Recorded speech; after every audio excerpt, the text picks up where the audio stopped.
Hello, guys and gals, and I'm back with a movie review. I'll be doing a review of Doctor Sleep. It is a Stephen King film.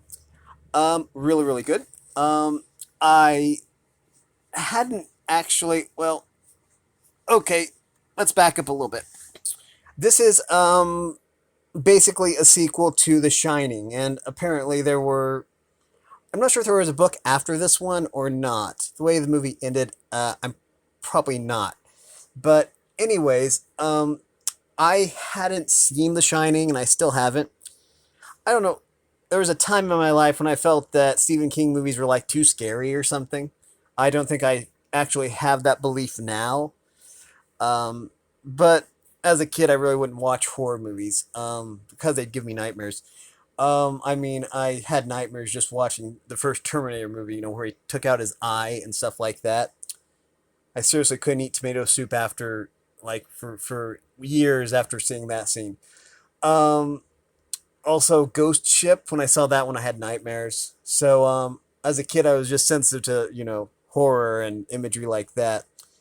The first actual horror movie I saw all the way through was probably The Cell, and that had Jennifer Lopez in it, where she entered the mind of a serial killer, and yeah. So I think that was probably the first horror movie that I actually saw all the way through, and then I fell in love with horror movies, and so yeah. Anyways, I didn't really find this one to be too scary, so I could probably handle The Shining if I can find it somewhere. I don't know. I don't have The Shining. It was some kind of mini series on TV. I did watch Rose Red, I believe. I saw Rose Red on TV. It was a TV movie as well. So yeah, I have seen some Stephen King movies. Um, but yeah. So, anyways, about Doctor Sleep, and I'm sorry about the angle that this picture is at. There's so much glare from my overhead lamp that I had to, I don't know, get the glare off. Anyways, so let's talk about Doctor Sleep. This is after the events of The Shining, of course. They had closed down the Overlook Hotel. It's falling into ruin, apparently, and the kid from the first movie, I think his name is Daniel or something, or Danny. Oh, I think it's Danny. Like I say, I haven't actually seen The Shining. Basically, his mother is dead, died of old age, I think, or something. And so, Danny, of course, still has The Shining or whatever, The Shine. And so I'm not sure exactly what all happened in The Shining because I haven't actually seen it.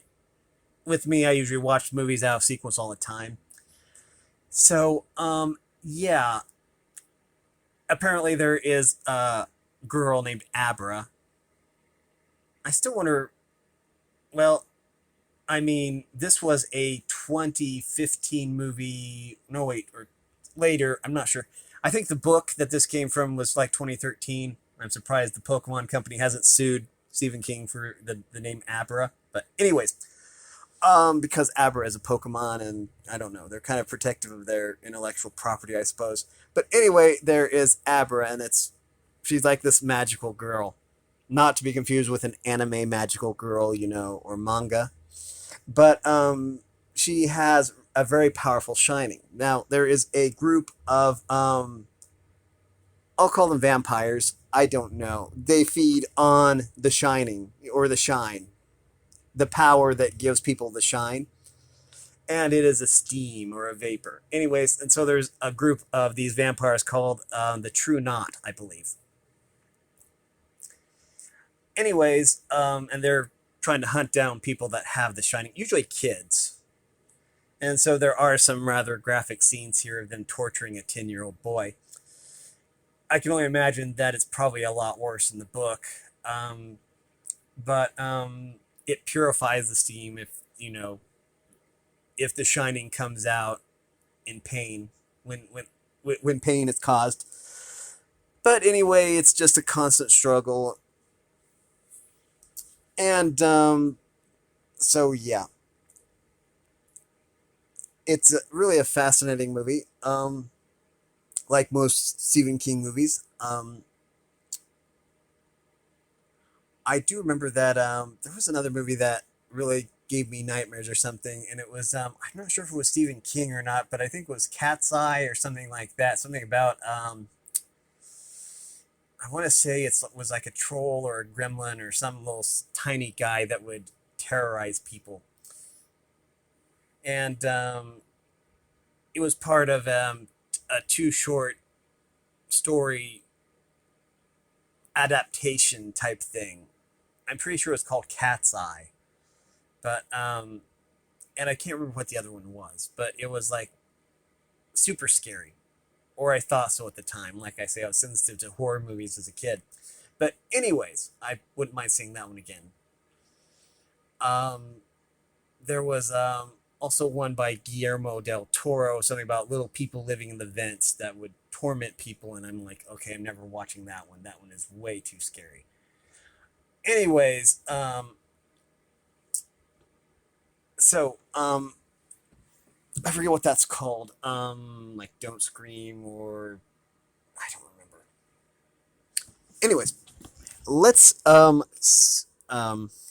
so the plot of the movie was really really good. I felt it really seemed to highlight more, give more insight on The Shining, or the power that Danny has. It let's see. It really culminated in, and I hope I'm not giving away too much here, with a showdown at the Overlook Hotel or Motel or whatever it was, wherever the first one took place. Um, Give me just a sec here. I don't know how you spell Guillermo. Guillermo del Toro. I wonder if that means something. I don't know. Probably does. I know that Toro is like bull or something, as in the animal. Um. Oh, well, I didn't realize he did a remake of Pinocchio. That's very, very frightening. That movie itself was just really, really messed up. No offense to Disney, but I don't know. You have kids turning into donkeys and transformation, and I'm surprised there isn't any war in that movie. But anyways, scary movies. Anyways, Nightmare Alley. No, that wasn't it. Antlers. Ooh, I might like that one. Mimic. Every horror movie produced. Okay, I'm gonna say Little People in the Vents, and then I can probably find it. Sorry, I'm um. Let's see. Okay, wait a minute. Scary movie. We're gonna say Little People in Vent. Don't Be Afraid of the Dark. That was it. Yeah, that's one I probably can't handle. Anyways, back to Doctor Sleep. Again, I apologize for the intermission there. Things get on my mind, and then if I don't see them through, then they drive me crazy. Anyways, this movie was, I thought, really, really well made. I haven't read the book or the source material, but as movies go, this one was pretty good, I felt. The characters were well developed and really, really fascinating. Um, it was, I felt, really immersive. I really enjoyed this one. It was over 2 hours long, which which actually it didn't feel that long. It it was, some movies are like over 2 hours and it's like, oh, when is this going to end? But this movie was actually really really good. I couldn't even tell that the time was passing because it was very very fascinating. Um, and there was a lot of plot twists and stuff like that. So, anyways, overall, I really enjoyed this movie. I thought it was really well made, and it makes me wonder if there was a follow up book. I know there wasn't a follow up movie, but um, I'm not sure. Anyways, this is a movie that I would highly recommend you watch if you like horror movies. Again, there was a rather intense torture scene in it, um, but overall, it was pretty good.